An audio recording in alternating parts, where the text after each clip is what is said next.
Welcome to Tresor Expansions. I'm Chloe Lula, the host of the show and a Tresor Club resident.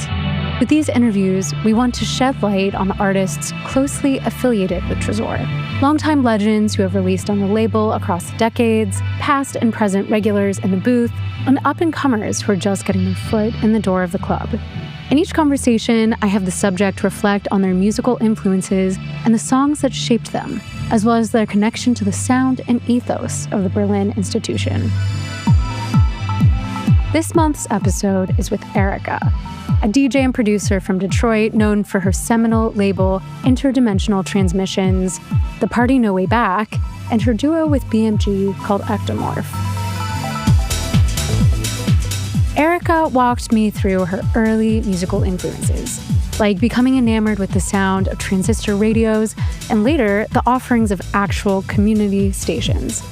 She hosted a show called Jazz Till Noon on University of Michigan's college campus, where she met Brendan Gillen, otherwise known as BMG. He invited her to play as part of his project Ectomorph with Drexcia in the late 90s, and she later became a permanent member. Erika's techno is deeply psychedelic, designed to transport listeners into another realm. The parties she throws every year during Movement Weekend in Detroit are a direct extension of this sound. Erika and the Interdimensional Transmissions crew transform the venue Tangent Gallery into an immersive audiophile space complete with art installations and a regular cult following. Erika's an avid fan of video games and science fiction, and a lot of her own music channels stories and imagery taken from world building and sci-fi universes of her own making. She walked me through some of these landscapes, including a world she created with 3 suns. It provided the backdrop for her most recent LP, Anavite Void. Since Erika now permanently resides in Berlin, we also talked about the currents that run through both cities and the specific kinds of sounds and styles that evoke freedom in the future. I have been a big fan and follower of hers and of Interdimensional Transmissions for many years, so it was a true pleasure to pick her brain and listen to the songs that shaped her. Thanks for joining me. Next up, Erika.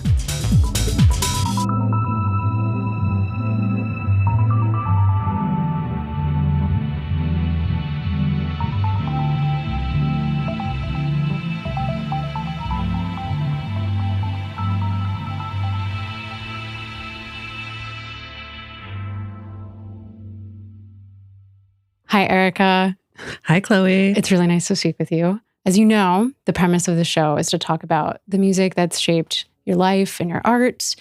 So I want to kick things off with a track, and it came out on Tresor last year. It's a live recording that you did in Globus as part of Ectomorph with BMG, and it's a project we'll get into a little bit later. But this track is called Searching, and it was released on a compilation called 30313.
Can you tell me about this one? Yeah, so Brendan and I have been working together on music for many, many years, since roughly 1997 or something is about the time that I joined Ectomorph. And originally I was a keyboard tech pretty much. And then over time, I learned more and more about the gear and started writing music. And so fast forward to pandemic, we were all stuck in our own houses and didn't see each other for years. And we didn't have the opportunity during that whole 2-year time to work on music or do anything together at all. the first travels that we did after that time were to come over to Berlin together and do a live set at Globus. But we hadn't been together in ages. So we said, sure, we can do this, but we need a space for a few days to actually jam and write something new for this space. And the amazing thing that happened is that Tresor said, sure, you guys can set up in Globus for a few afternoons and hang out and jam on the sound system, which was completely amazing. This is like the best thing, because this room at this point was new and the sound system was new and the booth was new. And it was like, I love this room so much. It's so warm. And playing gear on a sound system for me is like one of the best experiences that you can possibly have. We wrote a bunch of music and then we did the show, and I brought my laptop and a 16-channel sound card to the gig so that we could actually record it multi-track. So we took those multi-tracks later. Wow. Brendan mixed it properly, and that's where this track came from. Wow. Every time you play live as Ectomorph, are you usually doing something like tailored to that room or that event, or it's usually material that you've kind of already worked through together? It's a combination. Every time we're presented with a show, we look back at what we've done and say, how are we going to change it and improve it? What do we like and not like? What are we going to pull out? What are we going to add? And a lot of it depends on the gear that we're working with at the time. Like, I'm pretty sure that show that we did then would be actually impossible to do anything exactly like that again, because the equipment that we're both using has changed. So when we come together to do the shows, he's bringing the stuff that he's using and I'm bringing the stuff that I'm using. So it's kind of like we're traveling with a studio, more or less, and bringing it together. Yeah. Okay, well, the reason why I wanted to start with this track is because I feel like it echoes a record you mentioned that played a big role in your early life. You were really fascinated by noise. I was reading interviews that you did, and you said that the sound of static as you changed between stations on the radio was like this huge fascination of yours, and you had a radio alarm clock instead of like an actual alarm clock. And like early in your, I guess, like middle school years, early adolescence, you had a cassette deck and a turntable, like making your own mixtapes and like playing around with this format. So what were you first consuming music-wise in these years? And why were these sounds the sounds that you gravitated towards? What I heard like as a kid and then into middle school was whatever was on the radio. Yeah, to speak to the noise part of it, I really like slowly turning the dial, which is something that like probably nobody knows about anymore, because even if you use a radio, it's probably in a car and it's probably a digital tuner. So you're not actually like sliding through the dial in this analog way where like one station comes in really crisp and then kind of like fades out as it gets noisier and noisier. Maybe the other one fades in. Maybe there's a place where you're actually getting a little bit of two stations at once because one's really far away and not very strong of a transmitter where you are, and another one is really strong and kind of like seeping out over the edges of its like bandwidth or whatever. So it's like that whole kind of feeling of like searching for something that I wanted to hear, but kind of like scraping through everything a piece at a time was just like, I loved doing that. I would just sit there and slide the dial around back and forth, listening to things. And like if my family would go on a road trip, I would bring this little battery-operated radio and just sit there and see what I could hear. So for me, it was really whatever was on the radio, which at the time was mostly pop music. Like that's what I was hearing, like 80s pop music, right? Or like I'd be on a school bus and it'd be like on whatever the top 40 station was. So that's like a lot of what I was hearing, which at that point was all electronic. It wasn't instruments. It was all pop songs. Yeah. Like the production was all electronic by that point. As I got older and I was staying up later, then I started to hear more interesting radio because there was a university nearby, and they had like weirder music and overnight shows. And like, that's when I started to hear more like industrial music and this kind of stuff. Yeah, cool. You told the story that when you were young, you begged your mom to buy you a copy of the cassette, Who's Afraid of the Art of Noise, in the dollar bin at a discount shop. I liked the cover. That's it. It was $1. It was at Caldor. You said, I proceeded to listen to it 9,999 times. I was up late one night and was both scandalized and impressed, and therefore obsessed with, a song that I wouldn't hear again for many, many years. It turned out to be Lil Louis' French Kiss.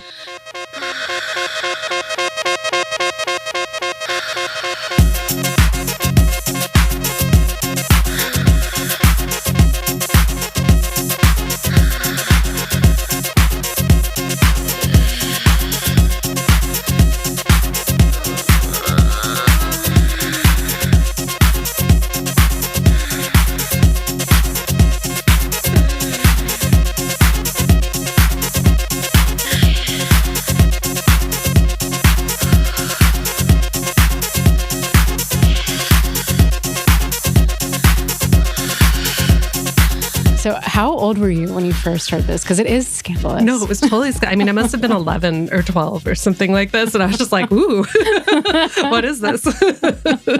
And like totally 100% because of like the sex sounds. And I was just like, had no idea, you know, but the rest of the song, I was also just like, it was just one of the weirdest things I'd heard up until that point. It was kind of around this time you became really immersed in the world of sci-fi and fantasy. And you've talked about how you were part of online bulletin boards. And I think I actually wasn't really aware what this was, and you might need to explain it to some listeners. But why and how did that world become so important to you? Yeah. So when I was a really young child, like in elementary school, I was severely bullied. So I was not getting along with like the other kids around me so much. I was fortunate in that my father had a job where he had a computer at home. He had a computer at home to like do his research and whatever. So, and then he had a modem on it. It was like the internet before the internet at the time. You basically used the modem to dial a phone number with the technology that would then connect directly to another computer system to communicate. So it was kind of like a version of the internet where you could only talk to one other computer or one other system at a time. And it was like, while you were doing that, nobody else could get in and use that connection because the phone numbers at both ends were being used, right? So I sort of figured out like calling BBSs was a thing that people did. And I started doing that. And it was just like something I could do even to like communicate with people around me a little bit. It was just like this whole other world of like software and text files for reading and like really primitive forms of like art and music. Like, it was just really interesting. And of course, you could like download pirated copies of games. And like, I could play games without having to talk anyone into buying them for me because I was like 10. Yeah. I imagine that electronic music also kind of fit into this world. For sure. Yeah. Yeah. Were they like text-only video games or like games? Both. But it would be like, I would like set up the computer to download like 4 floppy disks of a game that I wanted to play overnight. And then the next day, copy that onto 4 physical floppy disks and then like play that game. So it was like, I guess I started doing this when it was like black and white, like very text looking, but then it kind of turned into like, oh, you can have 4 colors on the screen and it's like 200 pixels wide. And then it was like, oh, you can have 16 colors on the screen and it's like 640 by 480. And then it was like the technology was changing every couple of years, like what the resolution was and what everybody was like programming things to. But it was, I mean, now like what's in our pockets now on our phones is like, you know, so much more than any of that ever was. And so I quickly learned how to like build computers out of parts because I wanted my own computer. I didn't want to have to use my dad's computer. Wow. You built your own computer? Yeah, that's like what you did then. Okay. Not me. So you continued to be obsessed with collecting music and playing video games. And you aspired to become a professional radio DJ. You eventually went to the University of Michigan in Ann Arbor, and you joined the freeform student radio station WCBN. And I have to say, for every interview I've done on this series, freeform radio is like the through line. Like every single person I've interviewed was part of like a college radio station. Great. I mean, myself included. And this is like, but yeah, so tell me a little bit about how and why that experience so captivated you. Like I was saying earlier, when I was a kid, I was really just like listening to the radio all the time. And when I got into high school, I was listening to the radio all the time, but it was more like at night, overnight, and I was listening to more specific shows. It's like I started to get into certain kinds of music, you know, like I got into high school and then I sort of figured out that like, oh, Depeche Mode exists and Front 242 exists and like all these kinds of things. And my focus really changed. Like I wasn't listening to pop music anymore. I was listening to like industrial and new wave and like, you know, alternative at the time they called it, and modern rock was some of it was called too, you know, and like, so I was listening to all of this. And the overnight shows, they would give away tickets sometimes. I just really liked listening to overnight shows. That was where, for me, the best music was. So I was like furiously like writing things down and taking notes and trying to figure out, you know, how am I going to take a bus to the import store on like a Sunday afternoon so that I can, you know, place an order for a tape or something or a CD, right? And I just really enjoyed the radio. And I knew that I just really wanted to be on the radio, to the point of like borderline stalking the DJs. Like, Like, because they also, of course, had like club gigs or whatever. They were playing at bars and stuff. And I would just like figure out how to go listen or like call all the time to ask what they were playing, or like, there were always ticket giveaways, and I was always getting the ticket giveaways, and I had to figure out how to get to a place without a car. But I was listening back to actually some of your old shows, and you actually have, I guess, like a phone, right? Mm-hmm. So you're like telling people to call in, because that's so like not an experience that I have on the radio anymore. Yeah. Right. No, it's not like that anymore. Am I right that you almost flunked out of school because you were at the radio so much? I've invested so much like time and like so much of my heart and soul into that radio station for sure. I was there a lot. I was program director for a number of years, and I was doing a chief announcer is what we called the person who is in charge of like training training new DJs and listening to tapes and stuff. So. And I was always active in music review, which was crazy because the station would get promoed hundreds of CDs a week to go through them and figure out which one, like, and the music director and their assistants would listen to all of that, or at least look at it. Obviously not listen to all of it. It's impossible, but look at all of it and be like, okay, we're going to, no, definitely not. Okay, here's all the maybes. Everyone show up on Monday and pick some things out of the maybes and bring them back in a week with your review. Yeah. Yeah. So like that was also just like always getting to have new music all the time. It was like very much part of my like experience with music. Like once I became a radio DJ, it was always like, ooh, there's new things, or there's new things. On top of that radio station had an incredible library already by the time I got there. It's been in the same location since I think 1975. Mm-hmm. So, I mean, just thousands and thousands of jazz records sitting there right in the DJ booth. And then like over there were like, 6 stacks high columns of like the records in the yellow section and the red section and the black and white section. Just, there was all color-coded genres with vague meanings, which still relates to how I think about genre, which is that like mostly I think it's a frustrating concept. Yeah, no, I really relate to that. I was also on music review, and I feel like joining community radio, even just the people I met, it's like everyone was so hyper-focused on like weird niche genres. It totally like opened my mind to like so quickly to different kinds of music. Yeah, exactly. But the way the programming was run at the station in particular, and I don't know if it's still like this, but at the time it was still really about like, you can't play the same genre of music like 2 or 3 songs in a row on your show. You have to be pulling from different things. So the concept of freeform at WCBM wasn't the DJ gets to play whatever they want. It was the DJ is presenting freeform music, where freeform actually meant like pulling a thread through different genres and different time periods to sort of like tell a story about like the larger concept of music. Wow. Then, there were specialty shows sometimes. It would be like, okay, it's going to be jazz till noon, or it's going to be like an hour of folk on Saturday morning or something like this. But most of the general programming was very much about like pushing boundaries in all directions all the time. Well, let's play your next track, A Flower is a Lovesome Thing by the jazz saxophonist Steve Lacy, which came out in 1984.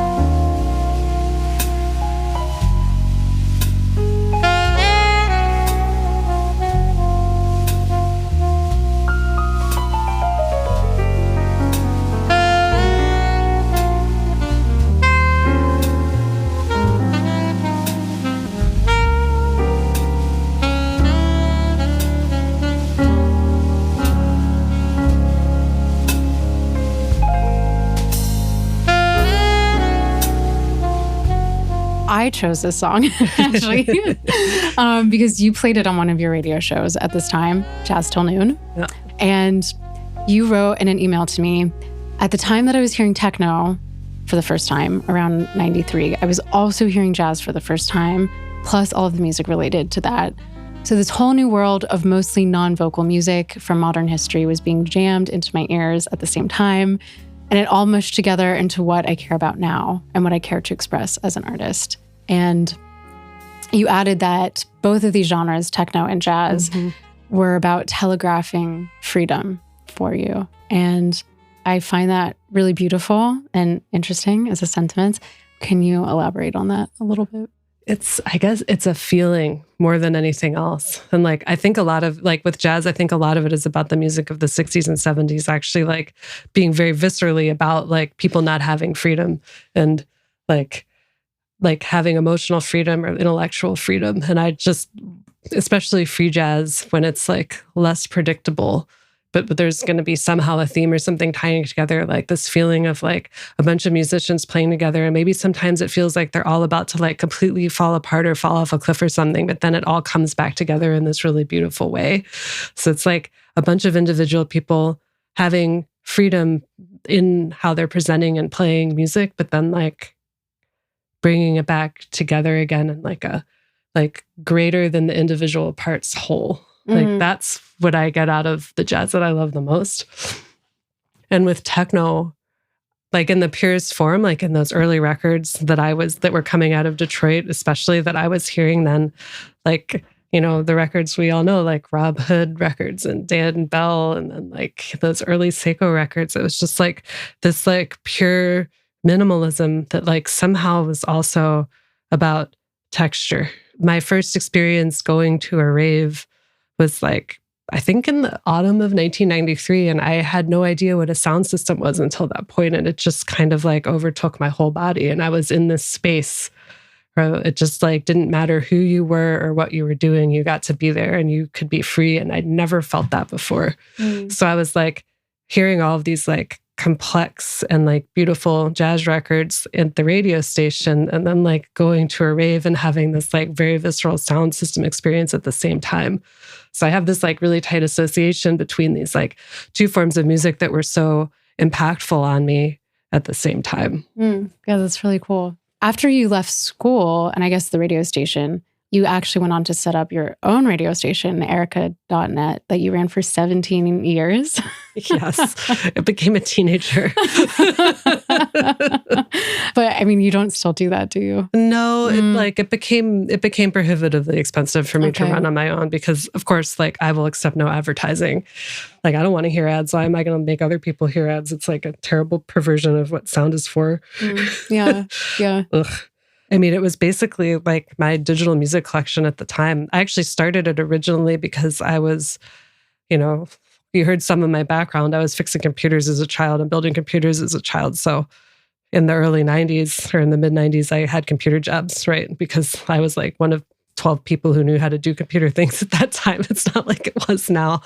So I would go to my office and want to hear my music collection because I had this like very, like I was just constantly ripping CDs and making them digital when people didn't know what that was yet. So I just set up a stream out of my house so I could listen at work. And the whole point of it was always trying to surprise myself. Like, so I would add a bunch of music to it and put it all on shuffle so that I wouldn't know what was going to happen next. Like I still don't necessarily believe in like playlists the way people do Spotify playlists and this kind of thing because it's like the same songs in the same order all the time. Like why? It's so predictable. Yeah. Like you're only hearing like a small fraction of what's possible with like that kind of like really limited curation. I read that you sometimes will approach sets where you will only choose to play tracks that you like have not played before, or you've only played once. In my head, I call it DJ zero play count. Yeah. So like once a year, this is how I do No Way Back. And like partly it's because everyone else prepares for it so much. And I'm so busy. I've been so busy for the last number of years, like actually running operations and like doing all this other stuff for the party that like I just don't have time to prepare anything. And I also find that I can't prepare for most situations. I don't know what it's going to be like anyway. I don't know who's going to be there. I don't know what the vibe is going to be. But the last few years for No Way Back in particular, I've just gone through my record box and gone, what's everything I've added to my like DJ set playlists that I haven't played yet. And I just throw all that into a folder and just pick from that folder. Maybe I should start preparing that way. It sounds less stressful. It's the same concept of surprising myself and not knowing what's going on. Like my radio, like at WCBN, hearing new music every week and always having that. And then like, you know, setting up my Erika.net station to always surprise me with like things I hadn't heard yet. And then now into this with my DJ sets. For me, it's like, if I hear the same song too many times, I just like don't even want to hear it anymore. Like, not because it's bad, but just because like, I'm like, ugh, like I'm over it already. So like, you'll not really hear me playing like classics in my DJ sets or anything like that, because like, sure, they're great, but like, I don't care anymore. My brain is done with it. Okay, well, you met your longtime friend and collaborator, BMG, at the station. He was also part of this radio station. And he went on to invite you to join the project Ectomorph, which we have already touched on. I didn't realize this, but you replaced Gerald Donald of Drexcia. And at the point that you joined, you didn't have any experience making music, and you've called it a kind of boot camp.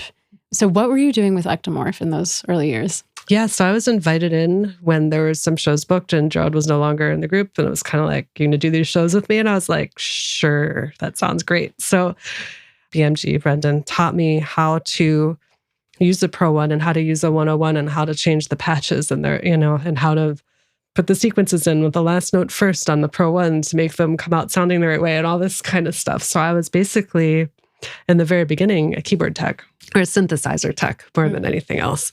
As time went on, I mean, we got through those first shows and it was like, okay, well now we're going to have to make another record, or we're going to have to make some new songs for like the next thing that happens. So then I started like, okay, well, I know how this thing works. And Brendan at one point gave me a 606.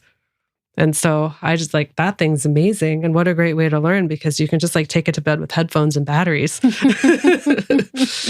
So, I started to have my own gear. I very quickly had a 606 and a 101 and a Pro One.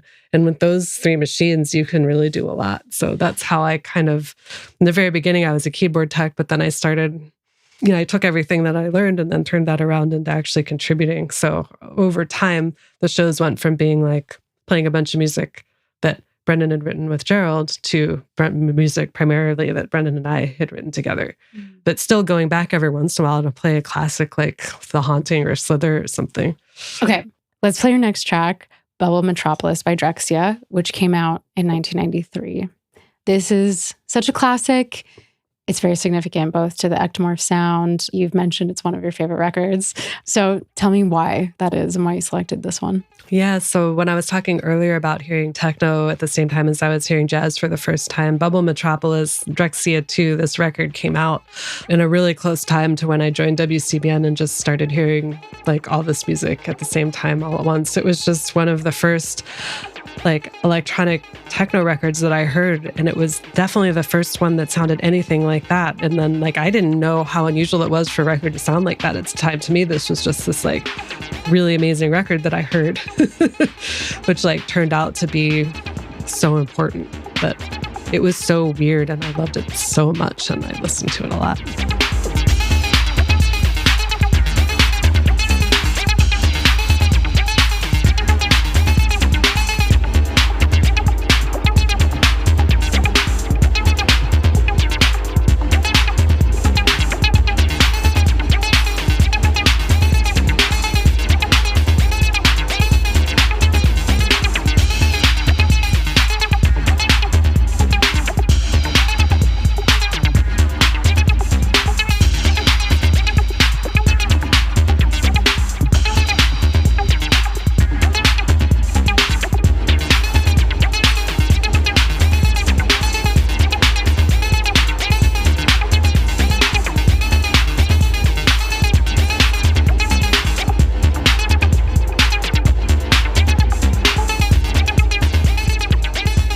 Well, I want to kind of circle back to the world building we talked about earlier, because that obviously plays a big role in the Drexian mythology. It continued to play a role in the work you have done with BMG, the parties that you throw with Interdimensional Transmissions, which is the label you co-run.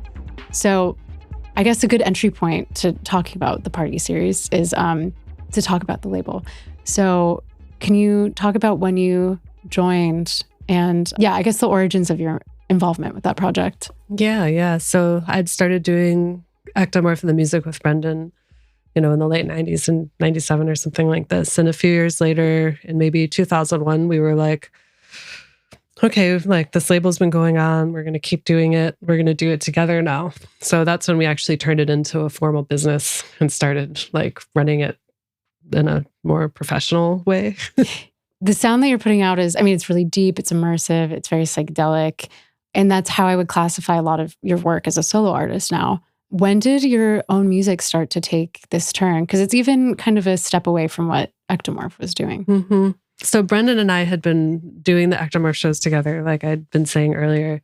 And I started to have my own gear. And then I just, over the next like 10 years or something, I was just like buying more gear and building my studio. I had a full-time job the whole time. So I could like, okay, I'm going to like pick up this used thing here, this thing, or get a sound card or whatever. So I was slowly like putting together enough things so that I could actually like jam and learn how the gear worked and like start writing my own music. And this is like, then Ableton came out and we were like experimenting with Ableton and like all these different things. The technology was changing then for sure, like through the 2000s a lot. So I just was spending a lot of time at home playing with machines by myself.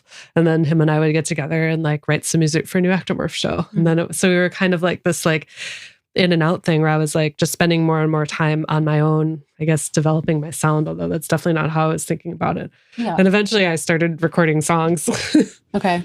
So you also produce events, some in collaboration with Tresor. And I want to spend some time talking about these because they're very unique. You have like a cult following.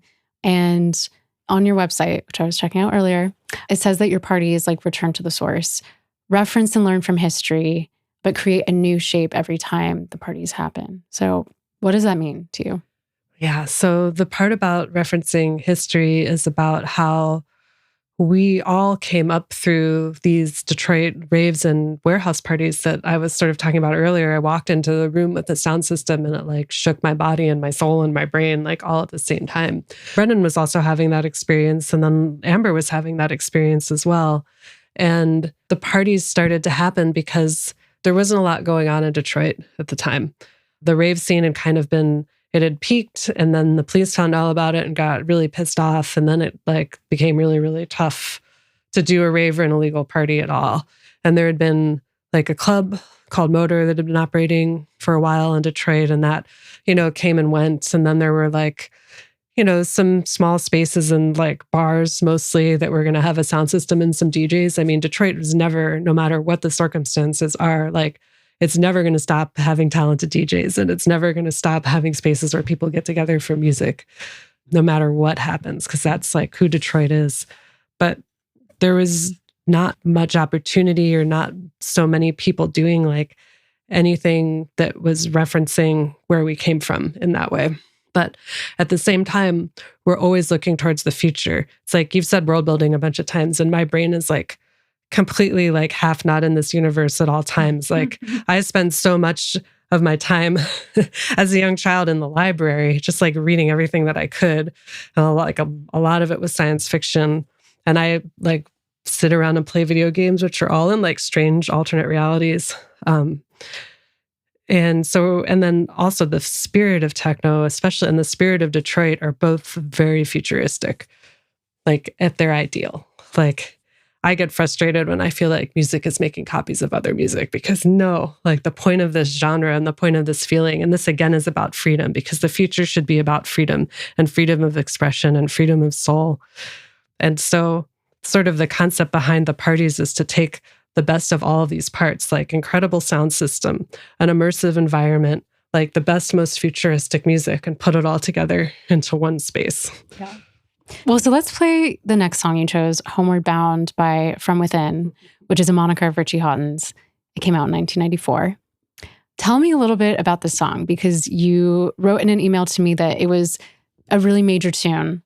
I picked this one because the ambient room at a rave is almost like a lost art at this point. But it was it was such a key component to what was going on in the best raves in Detroit in the 90s. There was a dance room and an ambient room, and the ambient room was as important as the dance room.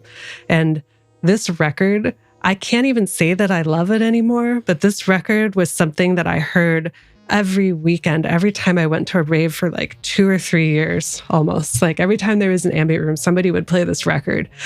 And I had this record. I probably still have this record. It's not a record I would have sold, I don't think. But this record at the time was the embodiment of what the ambient room was at the time. And it would be like 2-foot thick foam filling up a whole room and some kind of like trippy visuals and somebody playing like ambient music, down tempo, whatever. And this track kind of like goes into both of those zones.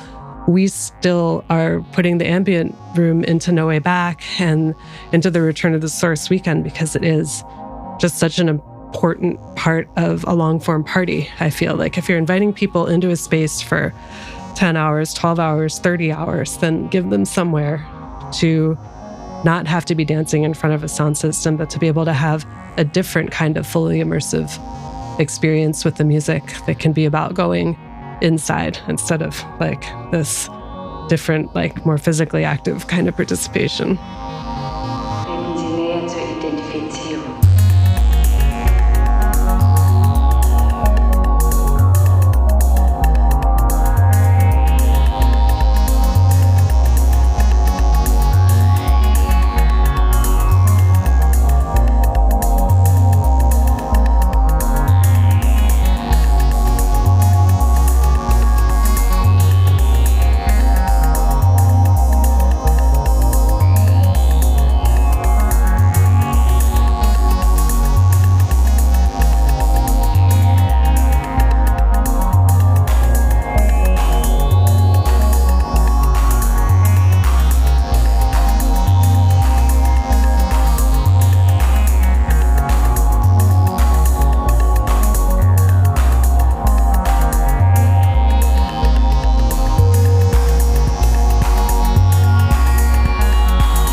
At No Way Back a few years ago, ROs played live in the ambient room at this like drone set. I couldn't tell you how long it was because it was like my sense of time was just like gone. But the room was fully packed and everyone's just sitting on the floor attentively listening. And I think I had like an actual out-of-body experience. And you're right, that doesn't happen anywhere else that I've been to.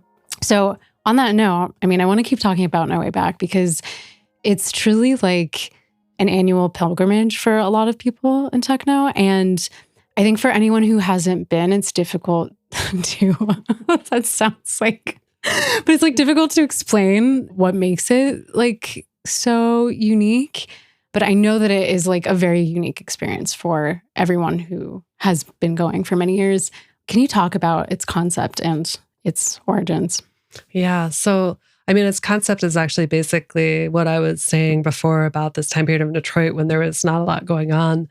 We did the very first No Way Back in December of 2007, and it turned out to be during a snowstorm. And the whole idea of it was to have a long party, a 12-hour party with only 4 DJs so that each of the DJs could actually have a longer set and just present kind of what we were thinking of as an amazing sound system, some decoration, and trying to bring back the lost warehouse party, which at the time didn't really exist in Detroit at all. So there was a snowstorm. So maybe there were 80, 100 people there, something like this, because it was a crazy blizzard. And it was held in an old bank building that was kind of falling apart. And there were holes in the ceiling, but we didn't know that there were holes in the ceiling until the heat of the party started to melt the snow that was on top. And then it started raining inside the dance room as the snow melted through the holes in the roof. Were people bothered? I'm guessing not nobody at all. was bothered. Yeah. Everybody was having a great time. Yeah.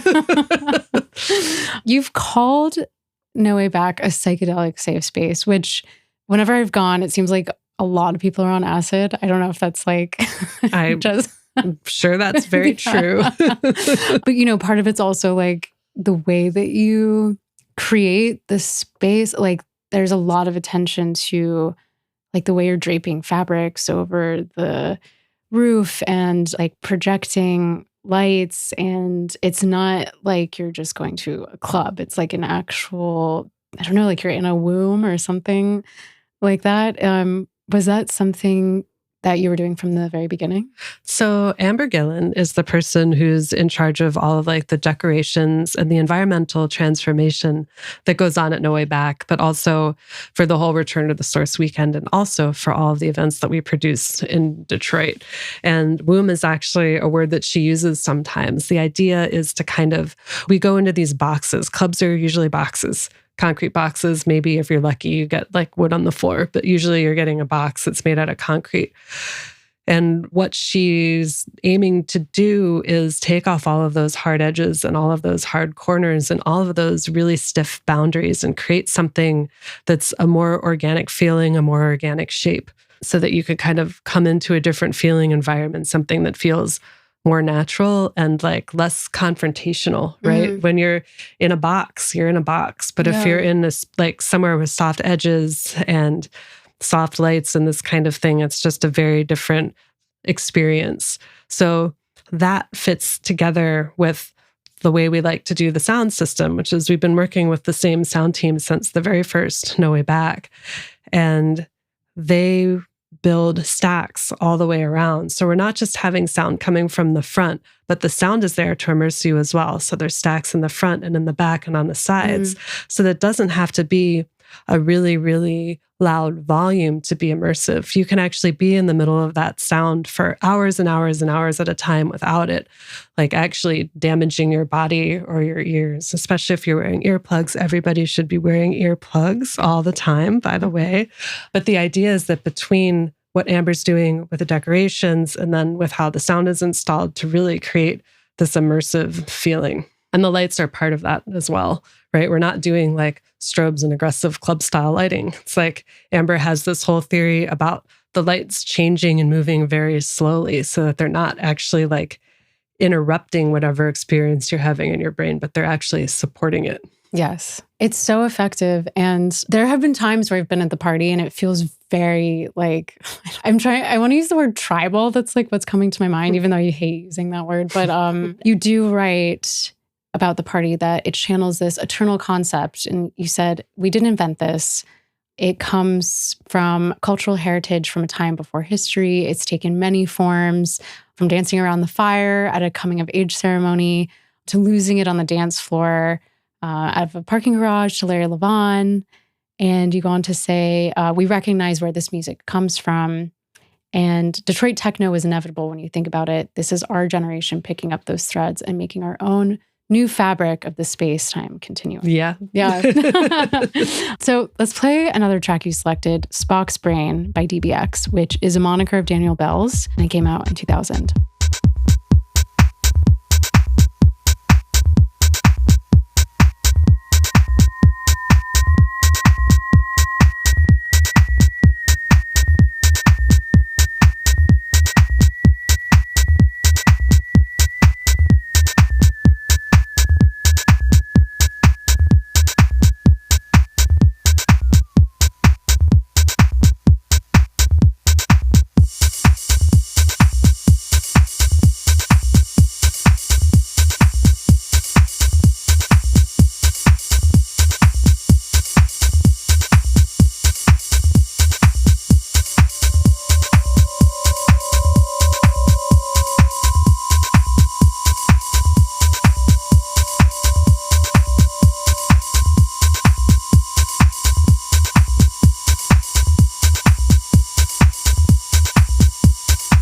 Daniel Bell has played at your events a few times. Yeah. Tell me about this song. This song for me, I mean, first of all, anyone in techno like doing a Star Trek song, I was going to listen to it, like for sure. Okay, so you're like a diehard fan. I mean, I've internalized Star Trek. I wouldn't say that I'm like a diehard fan exactly, but I have definitely like watched every episode of every Star Trek at least once, and like the old ones like a lot of times.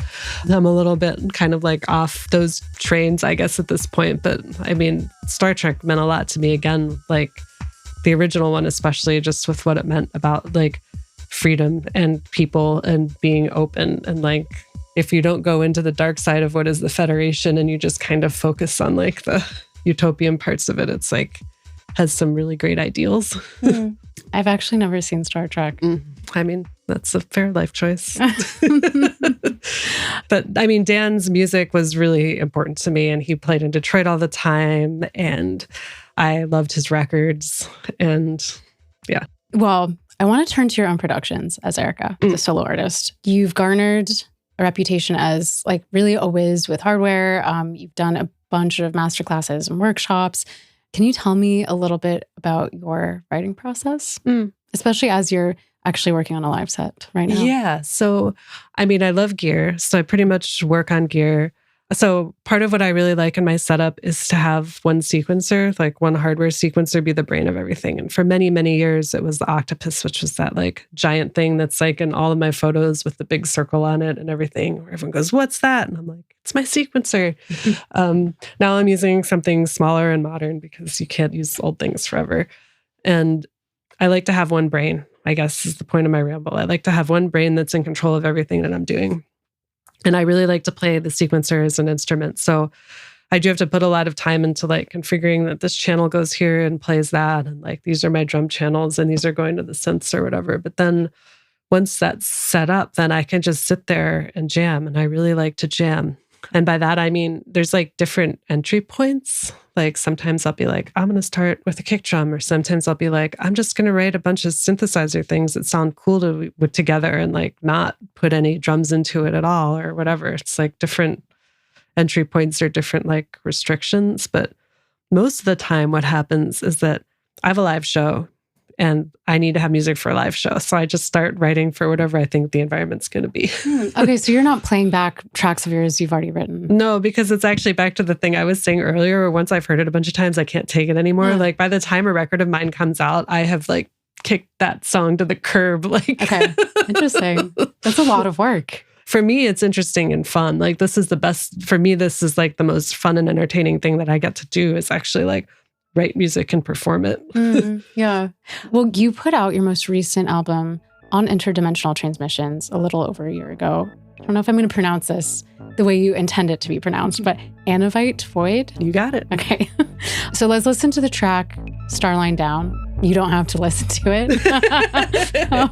It's okay. I know that one.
When you've spoken about this album in the past, you said it's, again, partially about creating a world that's this imaginative exploration of how a culture and society could function. I know that there was like an actual world that you built around this with 3 sons.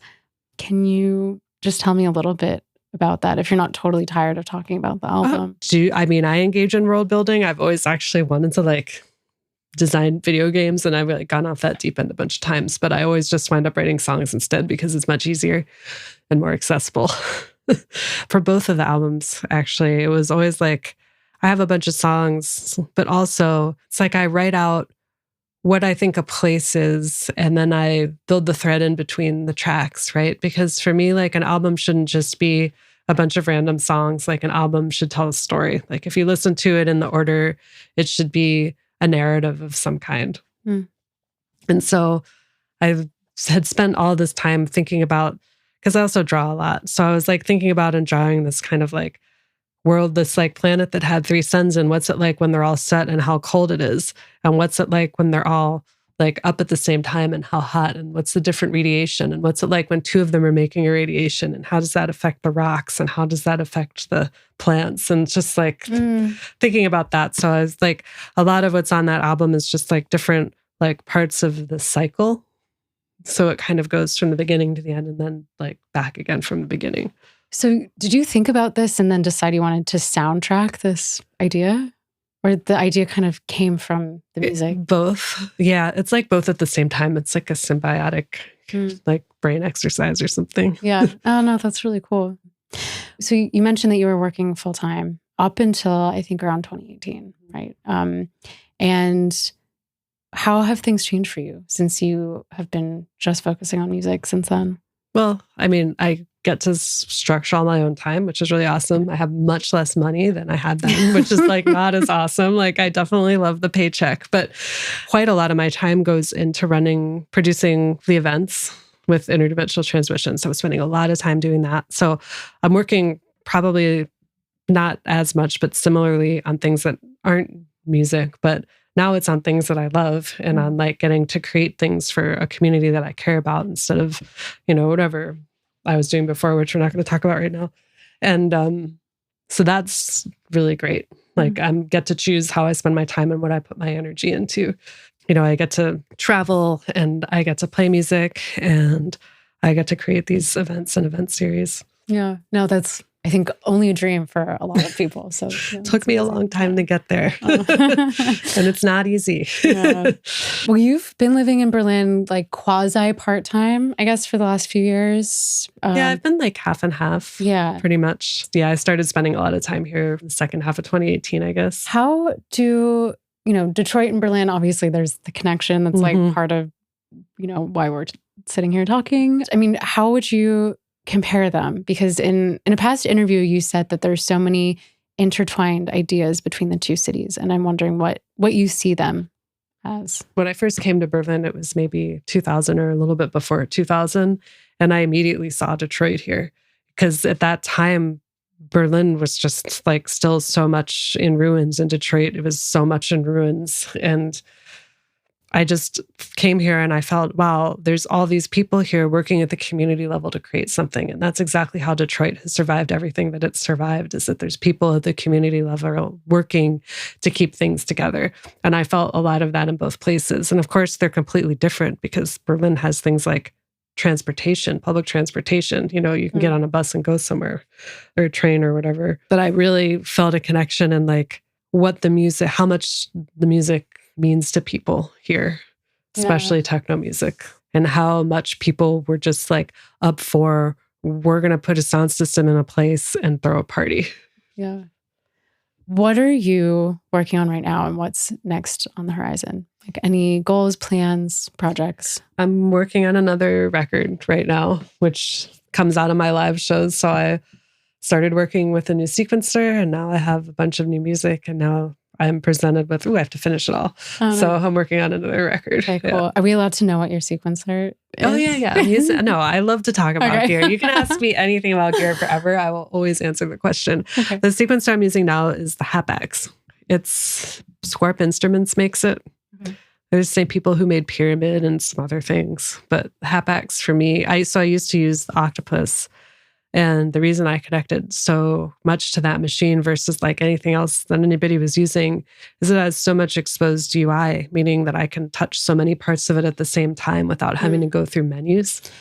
Yeah, so critical for me. Because like I can't deal with gear that has too much menus. Like it's just not for me. I need to be able to touch it and interact with it in like a more physical way. And the Hapax has a nice giant grid full of buttons and some very well designed. Yeah, of course it has menus, but it has really nice displays on it that are big enough to see.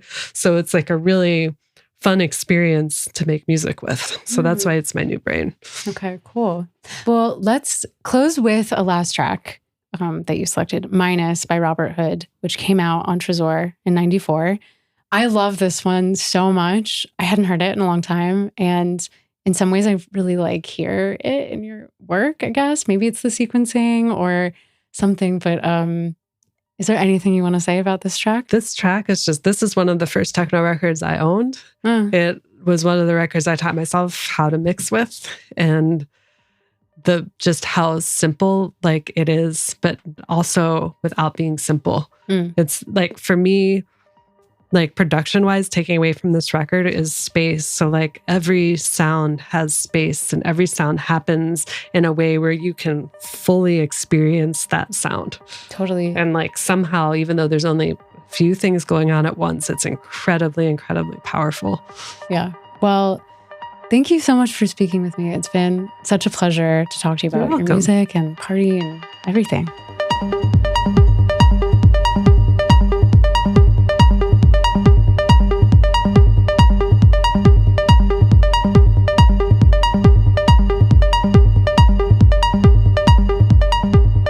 Thank you for listening to another installment of Tresor Expansions.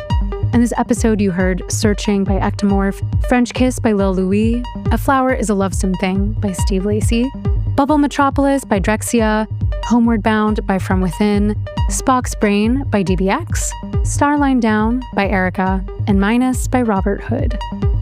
If you liked what you heard, please check out the previous interviews in this series with Silent Servant, Helena Hoff, Rod Medell, Lady Starlight, and Alan Oldham. You can find them on the Refuge Worldwide website, as well as by searching for Tresor Expansions on YouTube, Spotify, SoundCloud, Apple Podcasts, and wherever you listen to audio. We'll be back again in 2 months. I'll see you next time.